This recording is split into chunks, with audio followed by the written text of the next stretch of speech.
Hello and welcome to the AVRUM ROSENSWEIG Show.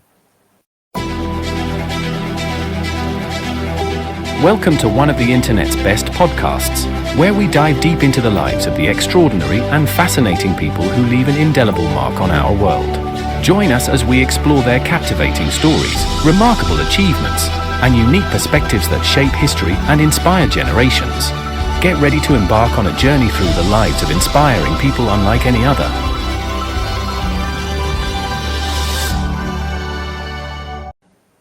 Hi, folks, and welcome to the show. My name is AVRUM ROSENSWEIG. I'm delighted to be here with you. Thank you so much for joining me.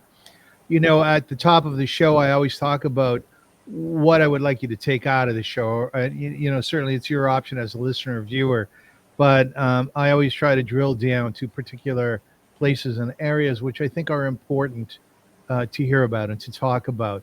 The whole idea behind my show is to pat humankind on the back for a job well done.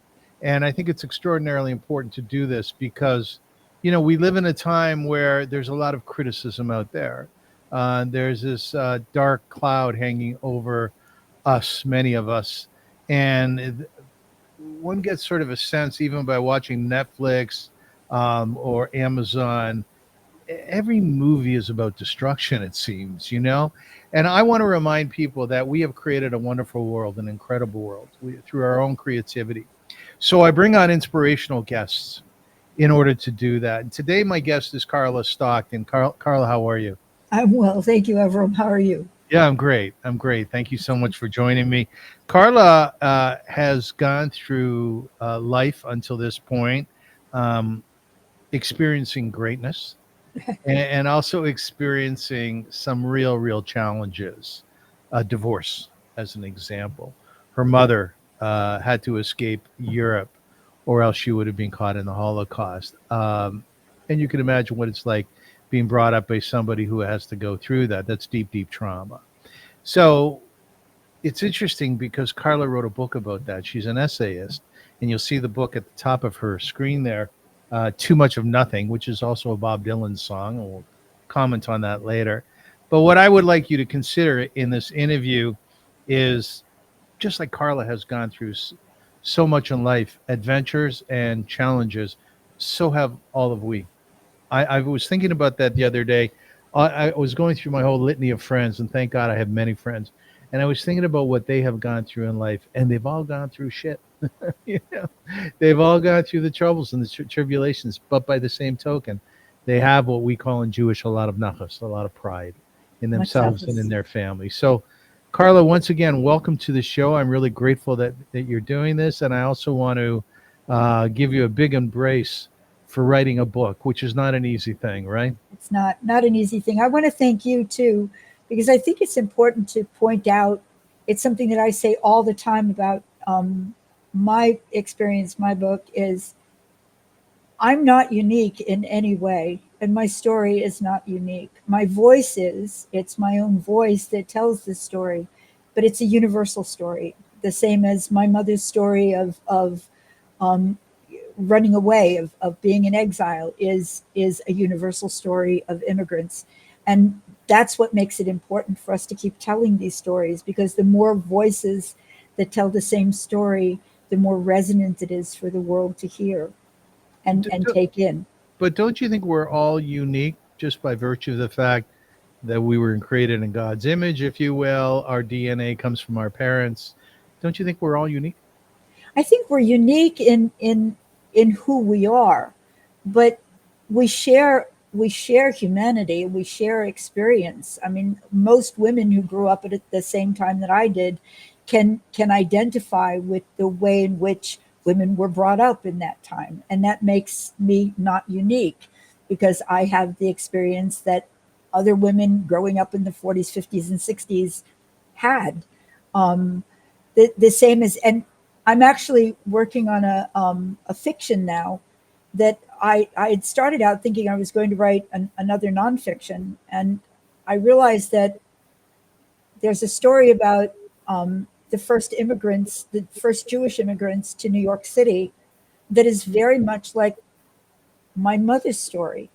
And that instead of telling my mother's story yet again, instead of writing another Holocaust story. I wanted to write one that takes place in another place and time, and yet it's the same story. So that's what I meant by that we're not unique. It's there. There's a way in which we share the human experience, and that the human experience resonates for each of us in very similar ways. Yeah, granted. Yes, I also like to think that by virtue of the fact that we have our own particular way, we have our own particular parents, we were born from two people, and we have our experiences and our history. I love the idea that there was never an AVRUM ROSENSWEIG and there will never be another AVRUM That's ROSENSWEIG. true. Not in an arrogant way, but in an excited way, Absolutely. I agree with that. Absolutely. 100%. And I revel in the individual nature of my being. At the same time, I see my eyes in my grandchildren. I see my mother still alive in my children and my grandchildren. So there's a way in which we are individual and we are unique, but we also perpetuate through the generations and Agreed. our stories. I'd like to just say a formal introduction. Carla Stockton, a first-generation American boomer, recounts her life in a series of vignettes that begins with her mother's escape from Europe before World War II and ends with her own escape from a very stifling marriage. Carla's story is a meditation on the meaning of survival, the importance of family, and the power of self-discovery. With humor and heart, she explored the challenges and the triumphs of a life lived in the shadow of history. Too Much of Nothing, Notes on Feminism, Identity, and Womanhood, is a must-read for anyone who has ever felt lost or alone. I would argue that's pretty much everybody. Everybody. Right. That's my point. Yes. Yeah, it's a good point you make. It's a story of hope and resilience, a reminder that it is never too late to start over. Carla, celebrating 50 years of parenthood, has taught for nearly as long. Her writing has appeared in publications such as Moment Magazine, The Toast, and The Guardian, and she translated Radovan Ivsic's King Gordogan. A former high school drama director and English teacher, she now teaches as an adjunct professor at Lehman College, which she says she absolutely adores, and is working on her second nonfiction book and a YA historical fiction. So a lot of your book is about being a woman. Well, are you happy you were born a woman? Absolutely. Why? Absolutely. Because I think it's an interesting thing, because that question comes up a lot, doesn't it, in our current social environment, right? People ask, should you choose? Should children be allowed to choose? Whatever. And I am sure when I was young that somebody would have said, "Are you sure you want to be a girl? Wouldn't you rather be a boy?" Because my affect was male. I was outspoken. I was not. I wasn't as compliant as I was supposed to have been. But I never wished that I weren't a woman. I never wished that I weren't a girl. And I think part of that is that I really appreciate the challenge of it. I started my life in opposition to my father over religion, and we had arguments, and I was proud of the fact that we could have this discourse, and at the end we still loved each other. And that it seemed to me that was what being a woman was all about. You fight with the world, but in the end, you love being who you are, and you love life and you love the world. Not being a woman myself, although growing up with four sisters. Oh, you had it.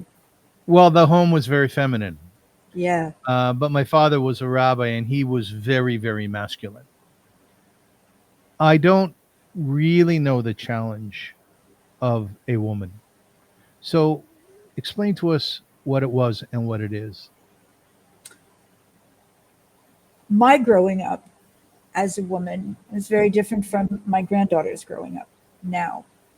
In that, for one thing, we had only had the vote for some 30 years when I was born. We had not yet arrived at a place where women were allowed to rent a house on their own, in their own name. I couldn't have a bank account without my father's co-signature. And until 1972, we couldn't have credit cards in our name. There was a way in which we were brought up that said, your purpose is to get married and to have children. And if you must work, if you insist on a profession, you could be a minister or you could be a secretary, but you weren't encouraged, or you could be a teacher. Teachers were that was something that you were allowed to be. But I remember my guidance counselor saying, "What are you worried about? You know, you'll find a husband." And that was the way things were. We were pressured, much more pressured in those days than girls are today, to look a certain way. When I started working at age 18, I put on false eyelashes every day and a ton of makeup because that's what I was expected to do. And I wore high heels and stockings. You won't catch me in those anymore. And certainly by the time I turned 21, I had realized, okay, that's not where I'm going to be. And if it means I'm not going to be successful, I won't be. And it did create problems for me that I didn't want to conform to that womanly look, that womanly. Like what? Like what? Well, like wearing short skirts and stockings and high heels and makeup, and that I didn't say yes, sir, and no, sir, every time I was told to do something. It did get in my way. I had one of my early experiences after I graduated. I had dropped out of school as when I was 17 and a half, 18, I dropped out of my first year of college, my second year of college. And I went to New York, and it took me a few years, and then I went back to school. And when I went back to school, I went back to Columbia. I paid for it entirely out of my own pocket by working. I worked very hard to get a degree. And when I was all done, I felt really proud. I had really achieved something. And while I was in school, I paid the bills by working in the dean's office, writing stories about professors and students who did special things and sending it to hometown newspapers and that kind of thing. I was the engineering school PR person. So I then married. As soon as I graduated, I was married, and we moved out to California because my husband really wanted to live in California. I'd been there, I had done that, I wasn't interested, but he really wanted to. So we went to California, and I started applying for jobs. Now, I had been accepted at college at Berkeley. There was no program for me where my husband decided to go to the University of California at Santa Barbara. They said, "We can't take you, we don't have a program, try Berkeley." Well, I couldn't commute. So I thought, I'll get a job. And there were jobs on campus. And one job was writing little blurbs about professors and students who did special things and sending them to the hometown newspapers. And I applied for the job. And I went through several interviews. And at the end, now keep in mind, this is 1973. In the end, the man sitting across the table from me, who was my last interview, the highest guy in the department, leaned across his desk and said, "You know, you've got all the right credentials for this job, and you'd make a good fit, but we need a man in the job." And he could get away with it in those days. He could say that, and I had no recourse, and I was not hired. And in fact, having gone to all this trouble to get a degree, the only job I could get that year was sitting in a little trailer with two electrodes testing parts for an electronics firm. Yes. So you write about that. I find it fascinating, but also very curious about what you're saying, and I want to understand it more so. The meaning of being a woman varies across cultures, histories, and individual experiences. making it a deeply multifaceted concept. Biologically, womanhood is often tied to female sex characteristics, chromosomes, XX, reproductive anatomy, and hormonal profiles, which can shape experience like menstruation, pregnancy, or menopause. Yet biology alone doesn't define it. Socially, womanhood is shaped by roles, expectations, and norms which differ widely. Now, here's a very interesting piece, and I want you to comment on it. Philosophically, womanhood might be seen as a lived experience, a social construct, or an identity. Feminist thinkers like Simone de Beauvoir argued one is not born but becomes a woman, highlighting how socialization crafts gender. So I want you to comment on de Beauvoir's statement, but I also want you to respond to a very simple question, which is why? Why did this happen to women? Why were they subjugated? It's a very interesting question, and I ask it often, and I have to admit that I answer it in different ways depending on what my state of mind is at the time Yes. that I'm thinking about it. I think that not only does it differ across, does the experience differ across time periods, but it differs across social groups.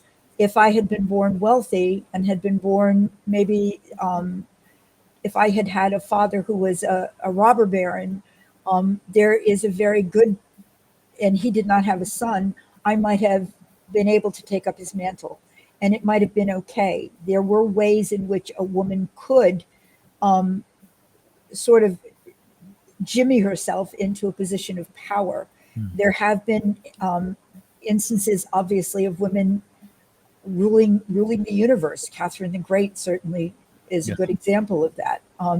Queen Elizabeth is an example. I'm right now reading the history of Amsterdam, and for quite a while, Amsterdam was under the rule of a woman. Mhm. So there have been, but like, as I said, like the daughter of a robber baron, Queen Elizabeth, Catherine the Great, and this woman in the Netherlands, all came from places where there was power to begin with handed to them. For women to actually wrest power from the powers that be, is a more complicated endeavor. And there have always been women who are able to do it, whether it is by using feminine wiles or by figuring out what the secret is of your success. I wasn't able to do that so easily, but I saw women who did, even in my generation, but it was rare. If you are beholden to a financial requirement, I have to do this to pay the bills so that I can live in this position. That sets up a whole different kind of challenge than if you're living at home with your parents and you can just go out and do whatever you want to do.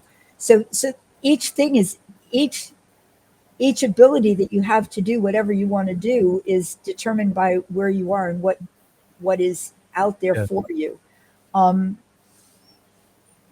And each of us does it in our own way. I think de Beauvoir was absolutely correct in saying that it's something we become, and it's something that we have to force to be acknowledged. How often do we hear men call us girls? They're constantly calling us girls, and the importance of the word woman is lost. If you look at the tracts written in the Catholic Church, for example, in the medieval period, and St. Augustine was a good example. The word woman and the word witch were often used synonymously. Mhm. And that is important to note, only because you asked the question about what is the origin of this, what causes this. And I think going back all the way to the notion that woman was created out of a rib that came from Adam, that women are supposed to be in some way subservient. And when a woman speaks up, when a woman is not that subservient, when she does not acknowledge that she is the offspring, as it were, of the males of the species, then she is an upstart. And most women are by nature upstarts. So most women are by nature witches in that, from that perspective.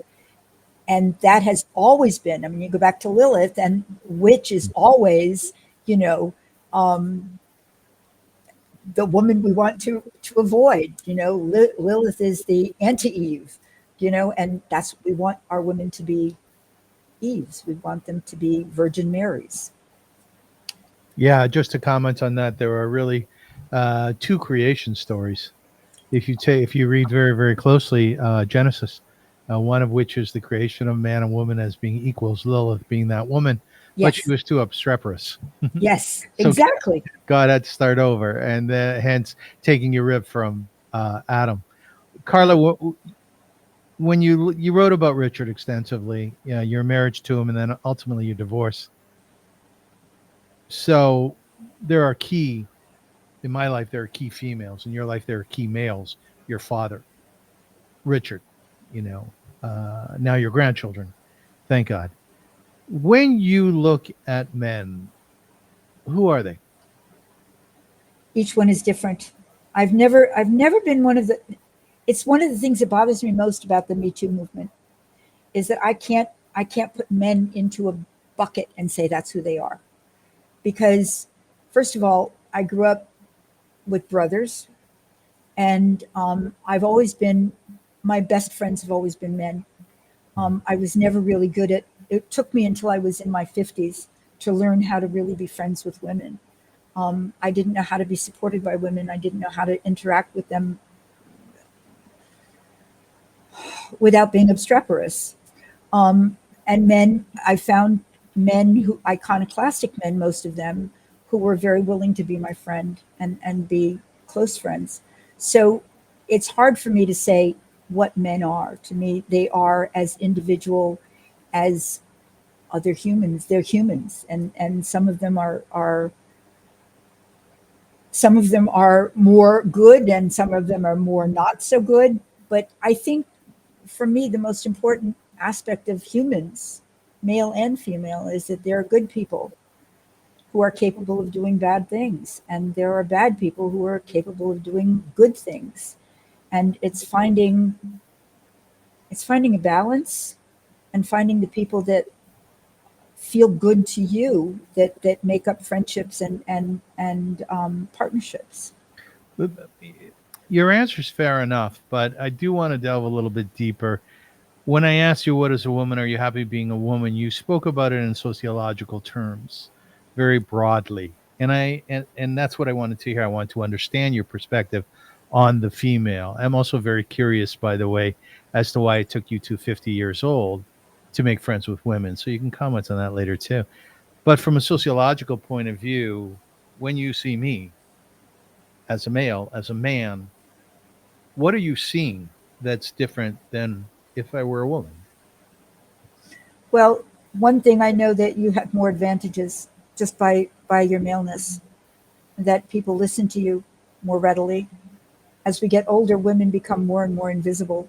Yes. And that's just an absolute reality. There's a point at which you realize when you're walking down the street that nobody even looks at you anymore. Not men, not women. That you just sort of fade away. That doesn't happen to men. A good-looking man like you will walk down the street with gray hair, and people will take notice. Not so much with women. A man in his mid-life can leave home and go to make a new life and find a whole new world out there willing to accept him. And yet, when I left at age 50, still pretty young, I had a terrible time finding a job. I had a terrible time reacclimating, even though I had done myriad kinds of work that should have given me and then I write about that as well. It should have given me plenty of expertise to have transitioned into anything I wanted to. And had I been male, I probably would have transitioned much more quickly and much more easily into a new life. I'm still struggling. I'm still transitioning because it doesn't get any easier as you get older. It just gets harder. Does all of this have to do, somewhat at least, with might is right? We're the physically stronger? I think probably it does. I haven't really considered the physical sense of it, particularly because when I was young, I was large, and I never thought of myself as diminutive in any way. So I think that the male ego that we keep hearing about, that is exhibited by people like that unnameable creature that is in charge of America right now. I think that sense of male insecurity that causes them to act in a way that might is right comes from that sense that it should be right. Mm-hmm, mm-hmm. But I'm not sure that in the end it does. I think that there's a lot of evidence that the men who listen to the women in their ears are much mightier than those who use their brawn to get what they want. And men that are sensitive to their own feminine side are more able to get to make a difference in the world, whatever the difference is. In another interview, you were talking about the trauma of growing up in an anti-Semitic environment, as your mother did, and the fact that she had to escape. And you wrote about this in your book. I think nowadays that anti-Semitism has grown so much. It's terrifying. Most Jews whom I would have asked 2, 3, 4 years ago, have you experienced anti-Semitism before? They would say mostly no. But today that's not the case. What I found very compelling is that clearly your mother was traumatized by what she had gone through.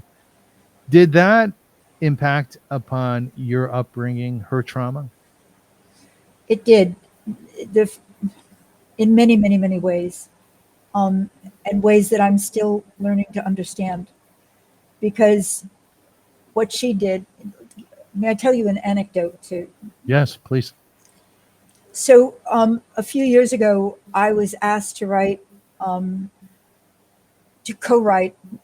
for a survivor of the Munich massacre. Dan Alon was a fencer on the Olympic team that went to Munich in 1972. He was there when his teammates were taken hostage. He was there when they were murdered. There was a bullet that hit his bedstead that came from the room next to him. But the wrestlers somehow obviated the fact that the fencers were next door and saved them. And the couple of fencers, not the fencing coach was killed, who was Danny's best friend.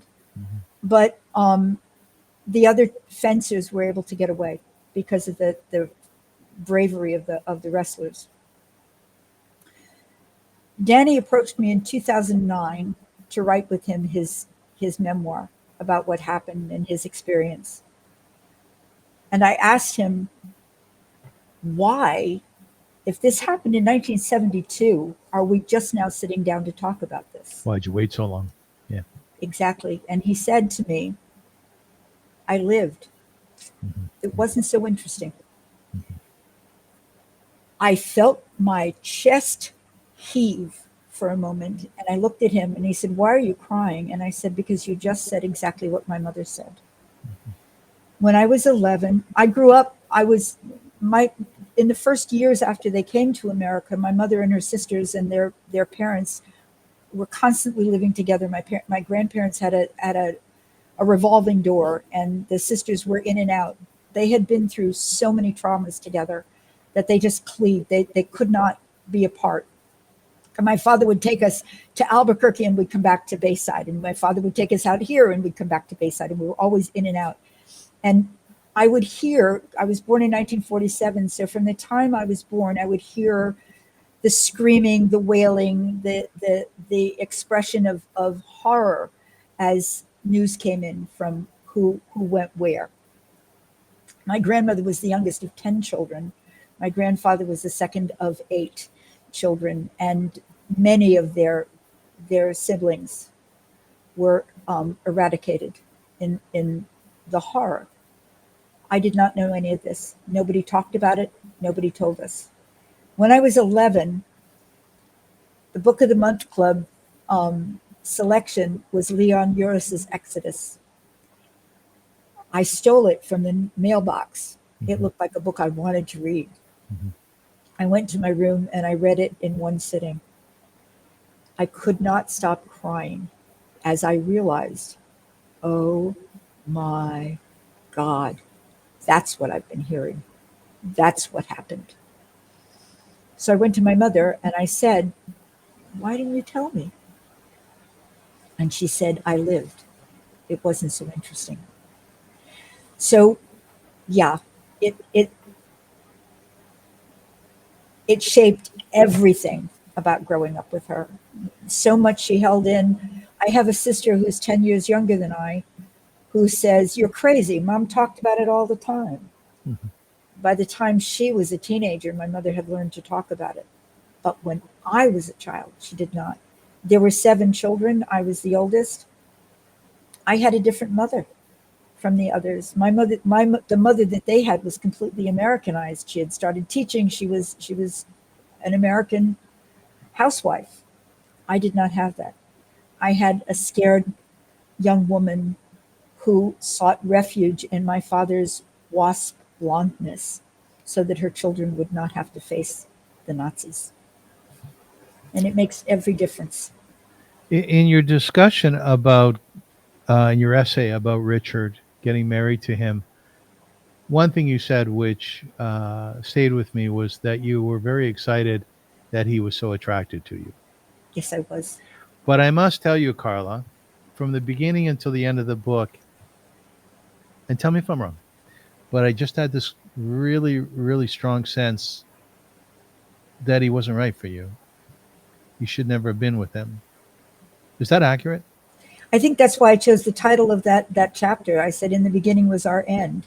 Yeah. And yeah. I think that, and I think there's a scene, I described this, but it was something that was very salient to me.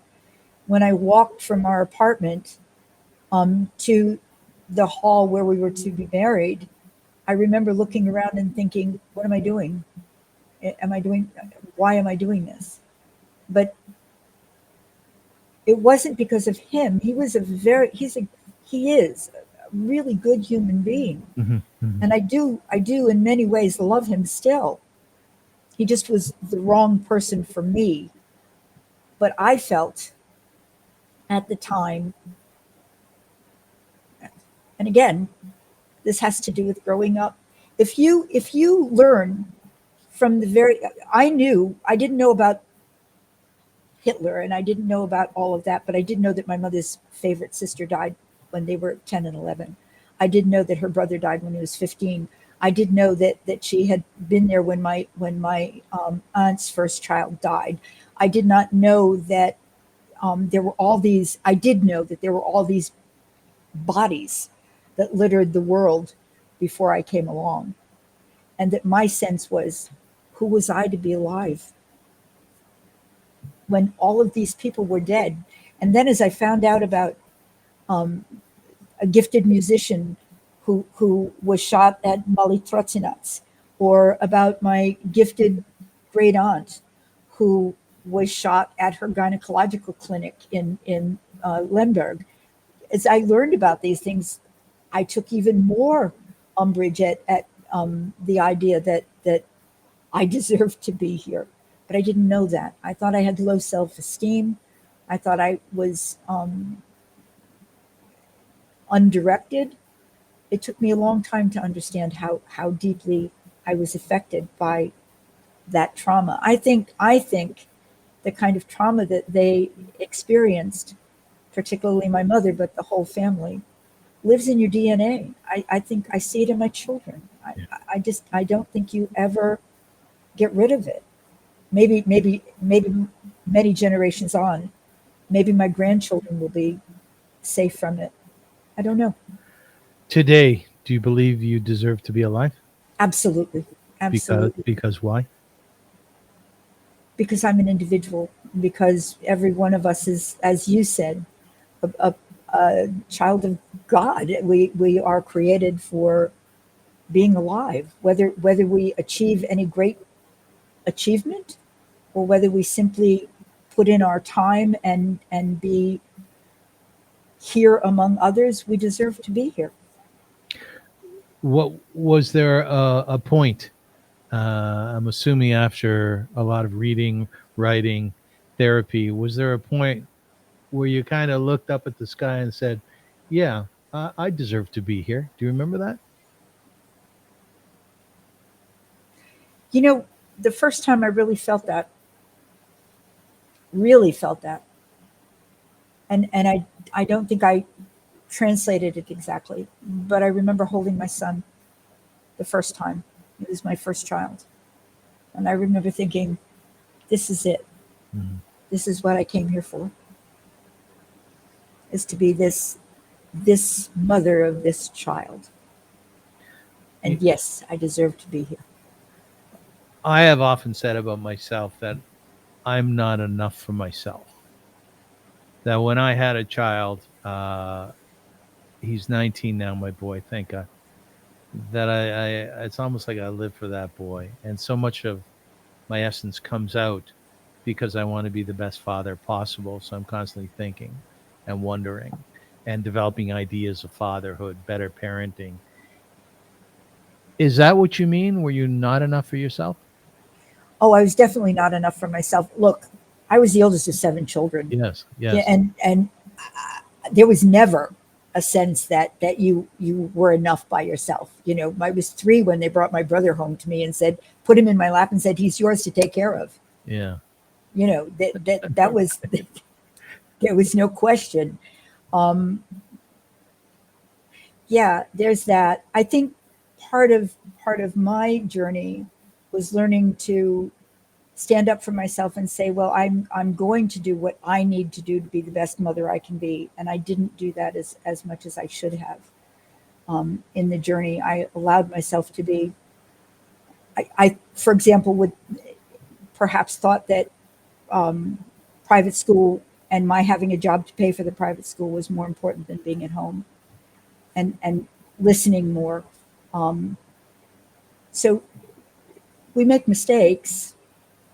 You know, do I think that I was the best mother ever? Absolutely not. But yeah, we live to be alive for them. You said that one of the things that really inspired you was a piece that came out in the 70s in the New York Times. It was called Hers. It was a series of columns, very short columns. They were, I think, they were each of them was no more than 500 words, and they were by people like Letty Cotton Pogrebin, or she was my favorite of them. Faye, I'm blanking names, but there was a whole series of authors. I think when I ended up at Columbia to do my MFA, one of my teachers, Patricia Healy, I suddenly looked at her one day and went, I remember you. You were in the Hers column, Yeah. right? So yeah, I absolutely loved those. They were. It was a column in the early days of that first wave of feminism, written by women who were in one way or another identified as feminists. Yeah, and equally as compelling as some other thoughts that I brought up in this interview was the idea that one piece was written about a woman who went through an illegal abortion, and your response to that, and hence many of the essays that you've written about in this book, Too Much of Nothing, your response was to love your children even more. That's right. What was that formula, Carla? How did that work? It occurred to me that if I am pro-choice, and I am, then the choice is, do I have a child or do I not have a child? I Yes. make the choice. And as soon as I make the choice, I chose to make that child alive. That child didn't do it to me. I hear people say, "Oh, I suffered, the pains of labor. Oh my God." I was never, You do your little Yiddish thing there, eh? Yeah. of course. Zeigezint.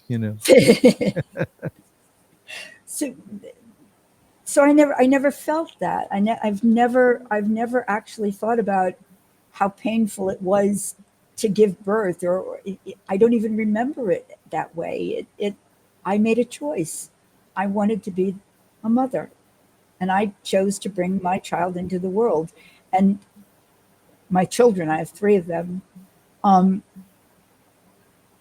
and I feel like I wanted also to honor the choice of women who felt they couldn't, Yes. for whatever reason it was that they could not, that they should be honored for that choice, and respected for that choice in the same way that I wanted to be respected for my choice. You did write in the book that you had to go off to work carrying this child in your belly because Richard was having a hard time getting a job. There's a piece that you wrote, Carla, which really made me think and wonder. You said that he came home one day and he was crying, almost sobbing, from my understanding. And you said you found that generally very attractive in a man. Yes, Yeah, I thought that was very cool. I always have. If a man can show me real, raw, tender emotion, I'm not talking about, any of the sexualized stuff. I'm talking about real, deep feelings. I'm very much attracted to that. And the men that you have as friends, have they sobbed? Have they cried in front of you? Absolutely. Absolutely. Every time. And in fact, very recently I had an experience with a friend who was telling me something, and I saw the tears well in his eyes, and all I wanted to do was snuggle him, hold, and say, "It's fine." And in fact, that's what I did. I It's was going fine. to ask what your response is in situations like that. I usually lock eyes and just say, "I'm here. I'm listening." So you're okay with feelings. Oh, yeah.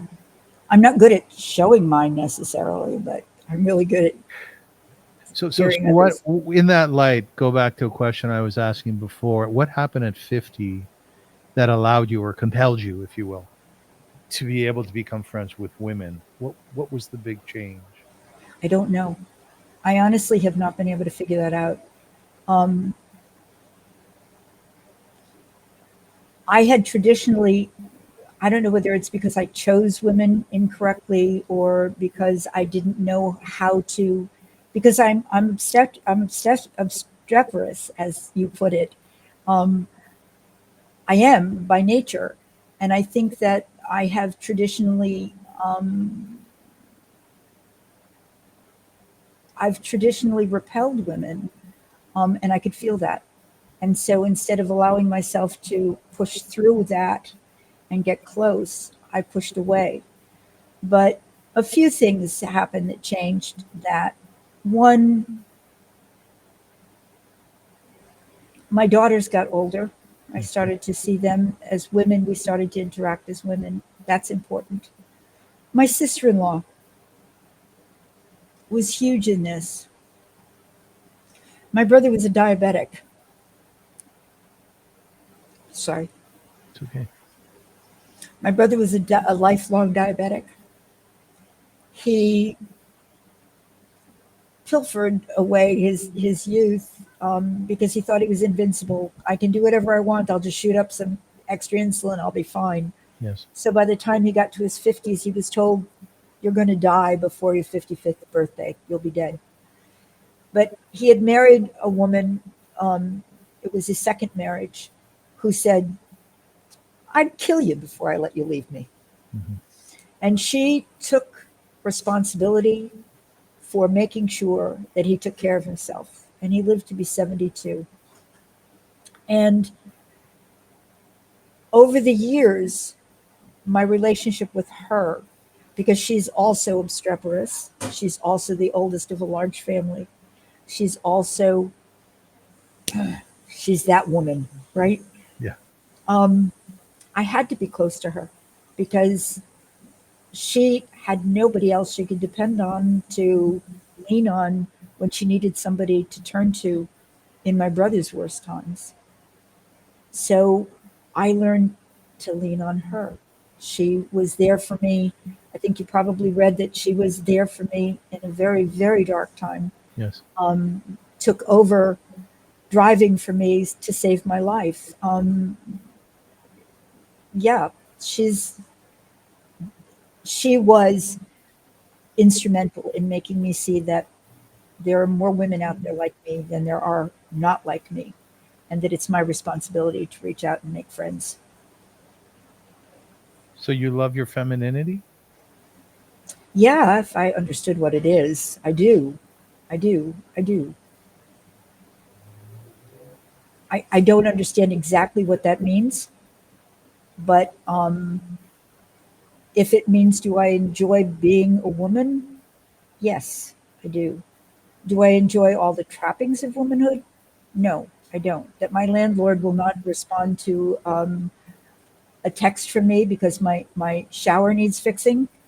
That's all because I'm an old woman and he doesn't have to be bothered with me. Does that make me happy? No, So but I don't what blame what makes you happy about being a woman?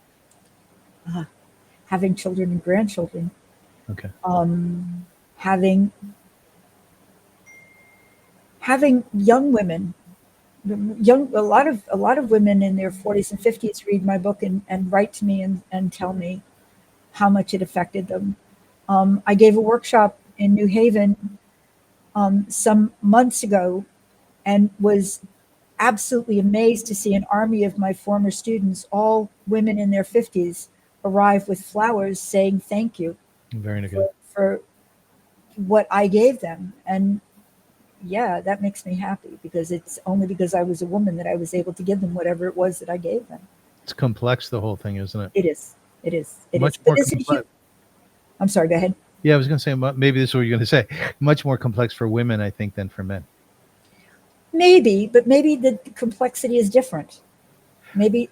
Granted, I'm pretty firm about my maleness, about my masculinity, and about the female side to me as well. I've worked on it. I've thought about it a lot.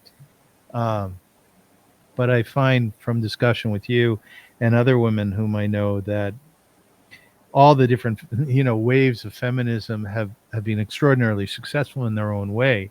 You actually commented interestingly that nowadays you're having a bit of a time with femininity, and you said because it's not entirely fair to the boys Right. about how they're supposed to talk to girls. You Right. want to comment on that? There's something about the Me Too movement that makes boys seem by nature predatory. I don't like that at all. I raised a son, and I raised a son to be. I mean, his wife once told me that having me as a mother made him a good husband. And he's. I remember feeling extraordinarily broken when he was hurt, when things didn't work for him with a girlfriend or whatever it was. And I remember the way he was broken. And to consider him in any way predatory is unfathomable. And the men that I've been friends with, they're not predatory. Yes, there are predatory males out there, but there are predatory females too. When I was walking through a dark parking lot many years ago coming home from work, there was a woman who was walking in front of me. And I remember saying to myself, AVRUM, take a different route because she's probably scared of you. We carry that with us, Carla. Yeah. Yeah. I feel like that I'm told I'm a predator. I feel that. I'm not. God forbid. I can see that. But no, I'm not. But I've integrated that. But that makes me sad that you would have to integrate it. Just as sad as it makes me to have to integrate the fact that I will be seen as a second-class citizen, Yes. that I will be seen as a minority, that we are absolutely a majority. Um, those things make me sad, but you're right, it's a reality. It's something that we live with, and I think it's become more of a reality. And if you look at things like, I mean, this horror that is coming to light now with the files that are coming out about the pedophilia and the way in which women were abused and tortured and in a systematic and acceptable way by somebody we still call a leader. That's terrifying, and of course that's going to reverberate. There's going to be a whole swath of humanity that's going to say, whoa, if that's the way they are, I don't want to have anything to do with them, and I'm terrified of them. You tell some very, very charming stories, and you speak about them. One of which was one of your first jobs was as a tour guide on top of a bus in New York City. But the real, I think, charm of that story was someone whom you made friends with, which was this person was a trans woman. Mandy, yes. Mandy, and you talk about her in such beautiful terms. I'm happy that you do, because she passed away. And yet, by speaking about her here today, we're remembering her. Can you tell us about Mandy? Oh, I'd love to tell you about her. Was one of my favorite pieces to write for this. I had written about her for my blog before. When I first met Mandy, I was introduced to her by her soon dead male name. And that was how I identified with them at first. And as I got to know her, and as she let herself be known to me, she couldn't afford reassignment surgery. She had all kinds of difficulties because of her proclivities. One of them was that we all got thrown out of we had no bathroom available to us as guides, but we had been allowed to use the Hilton Hotel's bathroom. And some woman was next to Mandy one day in a stall, closed stall, and heard her grunt and pass gas. And she complained to the management, and they said we could no longer, as guides, any of us, we were no longer allowed to come in the bathroom because of Mandy, because it was too terrifying to have a Mandy in a female bathroom, which to me seemed absurd, beyond absurdity. There was absolutely no danger to anybody. But yeah, and the Mandy was probably the most knowledgeable guide I ever could have met. She was a lawyer by trade, and had been involved in all kinds of housing law here in New York. So she knew the law inside and out, and she knew all about the way in which finance and law interacted in New York. So she was able to sort of explain the absurdities of the company we were working for.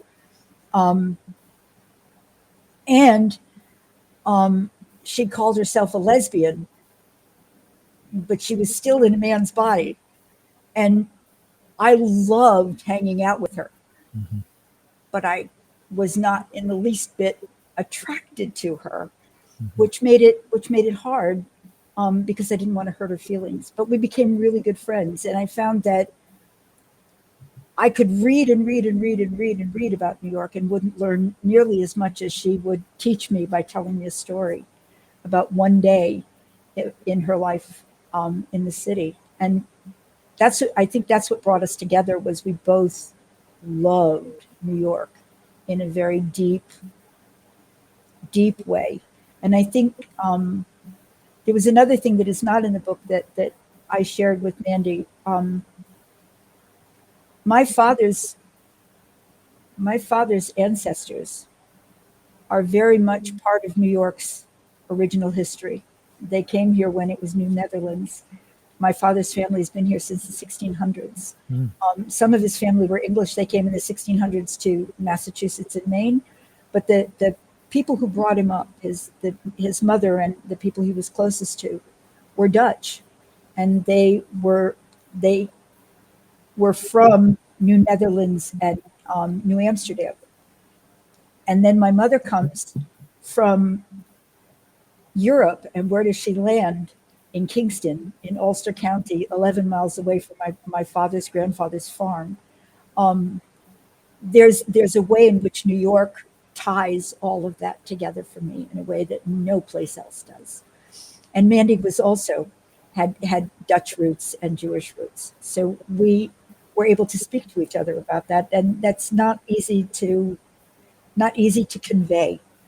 And the way in which that lives in your blood. The relationship I have with the Hudson River is unworldly, I think. There's something about it that does things to me that I know it doesn't do to anybody else, but because that's where my heart is. That's where I spring from. What does it do to you?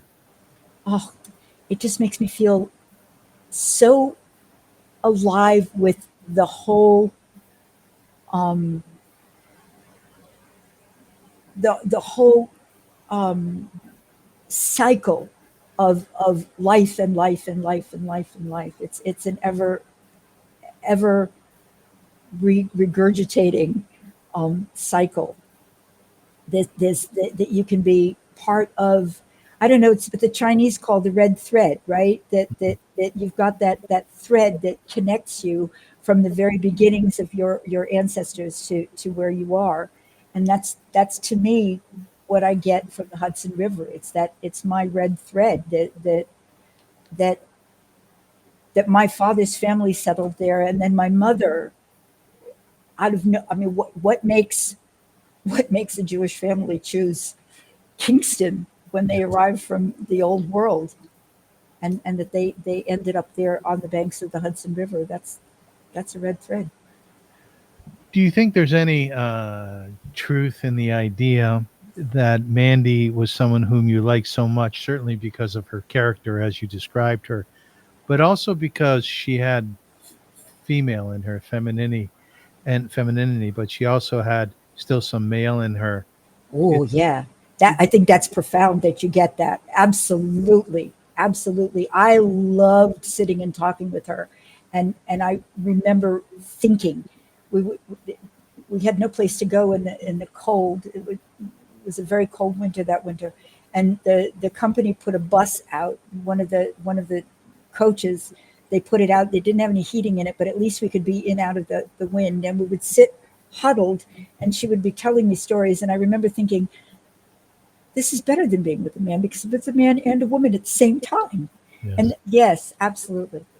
Absolutely. Bob Dylan wrote a song called Too Much of Nothing. Here's some of the lyrics. Too much of nothing can make a man feel ill at ease. One man's temper might rise while the other man's temper might freeze.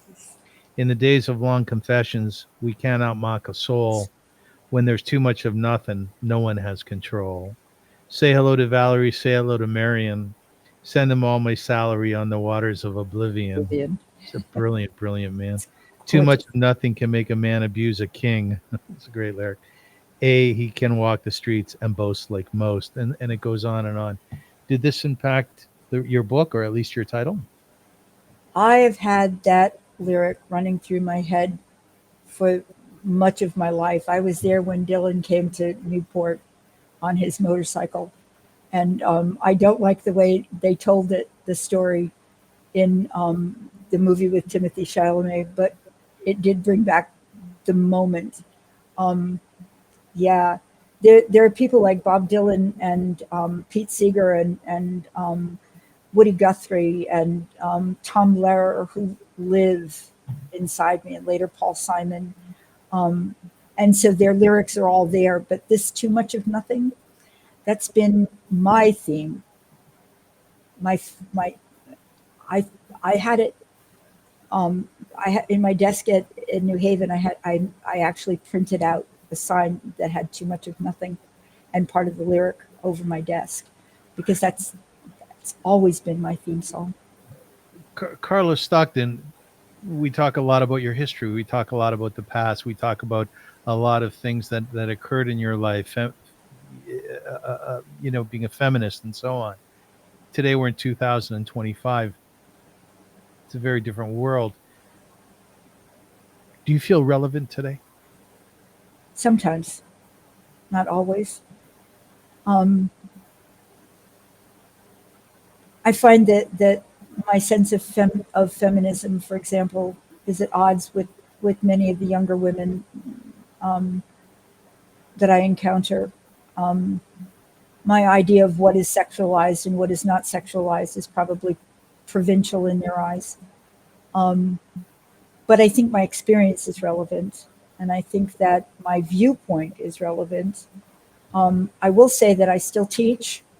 I teach freshmen and sophomores in college, and they find me relevant.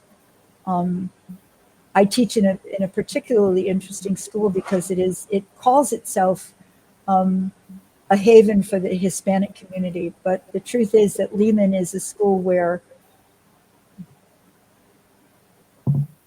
to say that I'm in the minority would be an understatement profound. I have students from Bangladesh and Yemen, and I have students from Palestine, and I have students from the Dominican Republic and Puerto Rico and Ghana and Nigeria. You get the picture. I'm in a very diverse world, and every semester I fear I'm going to be irrelevant. I've had a couple of times when I've butted up against some things, terminology, for example, most recently. But even when we butt up against each other, my students understand that I believe in discourse. I believe in argument. I believe in critical thinking, and they respect that. And so I've never felt any of them as going back to the administration and saying, she shouldn't be teaching here, because I give them as much air as they need to say what they need to say. So in that way, yes, I feel relevant. I think it's important for them to know that I have a very distinct point of view, and it may not be the same as theirs, but we all have the right to feel. Is your academia and your intellect, would you say it's timeless? I think the literature that I teach and the ideas that I teach, yes, are timeless. I think that the writing that I teach is probably not, because language changes, and the way if you look at something that George Orwell wrote, and then look at something that James Baldwin wrote, and then look at something that Ta-Nehisi Coates wrote, you're going to see an entirely different way of writing. So that's not timeless. But yes, I do believe that ideas are. Right. So my point, just to flesh it out a little bit, is my dear friend Joan told me that she was walking along the beach with her mother. Mother was in her late 70s at the time. And she remembers that guys were checking her out, Joan, but that her mother felt invisible, as you mentioned before. And I was thinking to myself, on the beach, you're not timeless, that there is this sense of what the physical is supposed to be. But in a place of academia, thoughts are not necessarily, or very often not, rooted to a particular time. They're endless. They're forever. Right. Does that jive with you at all? Absolutely, 100%. Especially as I get older. I mean, I'm extraordinarily aware of the fact that this is not an endless situation. That any minute, nothing is promised. Any minute, I'm coming on 80 years old. Any minute, this could be over. Wow. And you try not to be frightened of it. People ask me what I think, and I said, well, I don't know what to think. I'll figure it out when I get there, right? Which is basically how I've done everything. But when it comes to ideas, I engage with ideas that are, I mean, they've been there forever. There are no real new ideas. There are just new ways of looking at those ideas and new ways of taking them apart and putting them back together. And they may go out of style for a while, but the notions themselves will never be passé. How old do you feel inside? I don't know. It's a good question. Some days I feel 120, Yes. and some days I'm amazed that I'm not 30. Yeah. So yeah, depends on the day and the Some days I'm 6. Really, I'm not kidding. You talked about feeling lost, and this book is for anyone who has felt lost. And I would argue, even those people whom we look at who seem so damn confident, everybody gets lost. Everybody gets lost. So some ways of finding yourself are self-reflection and journaling, writing, exploring new experiences, travel. mindfulness and meditation, seek feedback and connection, and set personal goals. I think you do all 5 of those. I've learned to, as I've often said, one of the things I had the hardest time with has always been asking for help. Yeah. And the times in which I have asked for help, I have been gratified that it was the right thing to do. But when you're the oldest of 7 kids and your mother depends on you to take care of everything, you don't ask for help. Mm. And that was a hard one to learn. But yeah, I do. I try to do all of them. Do you feel lost at all today? Not at the moment, but I probably will the minute I hang up and I try to decide what I'm going to do with the rest of my day. Yes. I spend an hour every day with my grandson reading, and that grounds me. He lives overseas, and he's reading to me from the 3rd in the series of the Wild Robot. Oh yeah. So then we can discuss the implications of the Wild Robot. And that's fun. And we play word games. We were playing Spelling Bee on the New York Times today. So we pushed off this interview from my normal time of 2:00 Eastern Standard to 3:00 because you spend that. And I appreciate that so much. No, for sure. I appreciate it. I think to myself, that's going to be with him forever, Carla. I hope so. Think about what has been with you forever. Yeah. It's that stuff. Yeah, it is totally. My mother died in 1999. I'm sorry. And my sister's son was at the time 5. And every time we are together and my mother comes up, he wells up. He remembers those moments when he sat with her, when he read with her, when he talked with her. He was only 5.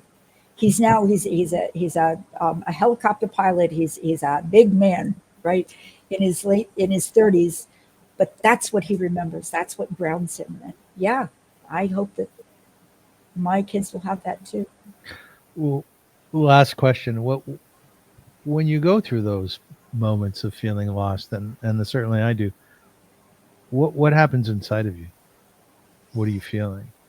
It's interesting because lately I've had more fear than I ever had before, but I think it's because I have less of a feeling that I have real power over anything than I used to. So I'm more likely to be upended for a minute, and then I have to reground myself and figure out, okay, I can breathe through this, and I'll do this one thing and then move on to the next thing. I try to breathe. I read. I watch television. Me too. I'll put on something mindless just to take my mind away. Those are my go-to. Would you recommend Life to people? I don't know. It's an interesting question. If you asked me this 20 years ago, I'd say, I don't know that it's such a gift to say you get to be born and then you have to die. I don't know. I'm still out on it. I'm not sorry that I'm here. I certainly don't feel any regret but would I recommend it? I don't know. I don't know if I think it's such a gift. It's a hard mantle to pass. I sometimes look at my children and think, I don't know if I did you such a favor, because it's hard. Let me flip around the question, and I ask this to many of my guests. Let's say you knew beyond a shadow of a doubt that tomorrow, chas v'chalila, God forbid, as they say in Jewish, was your last day. Would you look up at the sky, look up at the stars? Would you say to yourself, life well lived, job well done? Yes, I think I would. I would, because I'm a deep believer in there are no shoulda, coulda, wouldas. We do what we do. We move forward. We do the best we can. And that's what I've always strived to do, the best I can. And if it's not good enough, it's what I was able to do. Period. So yeah. I've been playing around with AI for the last number of months, and for all my guests, I asked AI to compose a poem. So I have an ode to Carla Stockton. You ready? I'm ready. Yeah. Okay. Good. Is it going to make me cry? I'm not sure if you easily cry or not. You cried once throughout this interview. And I held back a couple times. Are you a crier? Sometimes. Depends on what it is. I cry more when I'm happy than when I'm sad. Okay, well, that's I good. cry more from memory than Happy tears, yeah. Well, if you cry, you cry. If you don't, you don't. Cool. From Europe's shadow, a mother's flight, Carla Stockton emerged a beacon bright. Firstborn of freedom, a boomer's tale. Through history's weight, her spirit prevails. Vignettes unfold the life in parts, from stifling bonds to courageous starts. Survival songs, her heart's refrain. In humor and heart, she breaks the chain. Family's root, a steadfast core. Through trials faced, she opens doors. Self-discovery, her hard-won prize. A spark of hope in her steady eyes. Too much of nothing, her truth laid bare. Feminism, identity, burdens to share. For women, for men, her story calls. A map for the lost through life's great halls. 50 years a mother, a teacher's grace, her words in moment, guardian space. From drama's stage to Lehman's class, she carves her path, no shadow cast. Translating dreams, King Gordogan's lore, crafting her tales, she writes for more. A novel for youth, a history's frame. Her pen ignites unyielding flame. Through trauma's echo, through systems old, tenacity shines, her story bold. Carla, a light where darkness dwells, her resilience rings like freedom's bells. AI did that? Yeah. No wonder we're terrified of AI. Yeah. Why? How does a robot know? Yeah. Of course, it's what you fed it. Yeah. I've had it information. Yeah. Wow. I know. That's how I feel too. And some people absolutely love the poem and they asked me to send it to them. And there have been some people who said, no, that's very hollow. I don't think that was hollow. I think what scares me is that it's not. That it's not hollow. Mm-hmm. Yeah. Ladies and gentlemen, I want to thank you very much for listening and for watching. I thought it was a wonderful interview. I did and too. Carla, I really appreciate your openness, Thank you. I try to be. Like, I think you don't know aspects of yourself. You'll say it outrightedly. I But do. you've done so much introspection and so much thinking about who you are. The beauty I find of writers is that along the way, because they're writers, something will happen in their life and they'll see it as a story, as maybe a good story to write down in a book, as you have done. And therefore, your life is almost more palpable. It's almost more real. You can hold it in your hands. And here you have it in a book. Like, my God, what was it like when you got that box of your book delivered to your house and you held it in your hands? What was that like? Overwhelmingly emotional. It's what I've always wanted to do my whole life. Yeah. Was to have a book that was mine. I mean, I did the Munich memoir. I also, I had some successes with magazines. My story in Moment is the basis, and they'll never admit it, but it's the basis of the Netflix series called The Spy with Sacha Baron Cohen about Ellie Cohen. And if you read the story in Moment, it's all there. What I wrote with Ellie's brother Maurice. So so there were others, but to have a book that I solo wrote, it was yeah. And if you don't mind me saying this, that, like I asked you before, if you feel relevant, you said sometimes not. The fact that you're writing a book and that you're now on your next book, which is a novel, much different writing nonfiction and fiction. I know that. I deal with a lot of novelists and a lot of authors. I would say that makes you highly relevant. It's magnificent that you do this. It really is. Thank you. No, you're welcome. You're welcome. Thank Folks, you. This has been fantastic. You're a wonderful interviewer. You really are. Thank you so much. You make it so easy. Thank you. I appreciate you saying that very much. Folks, I want to thank you once again for listening and for watching. At the top of the interview, I said, there's something very particular about people who write novels or nonfiction. It takes a lot of tenacity. It takes a lot of work. People are introspective. They're wondering about themselves. They're wondering about life. Not all of us have hit our stride.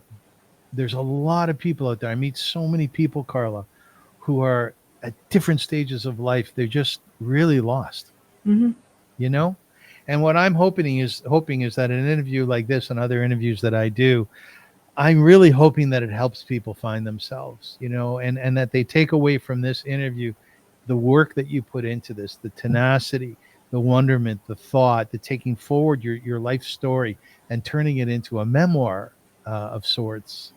It takes a lot of work, right? And it takes a lot of and time. And time for sure. Yeah. And discipline. But you've done a magnificent job. And I think you're a wonderful role model. So thank you so much for being my guest. Thank you. You're welcome. You're welcome. I do appreciate it. Until we meet again, folks, as they say in Yiddish, sei gesund, which means go in good health. And I really enjoyed this, and I appreciate your time, Carla. We'll talk soon. You too. Shalom.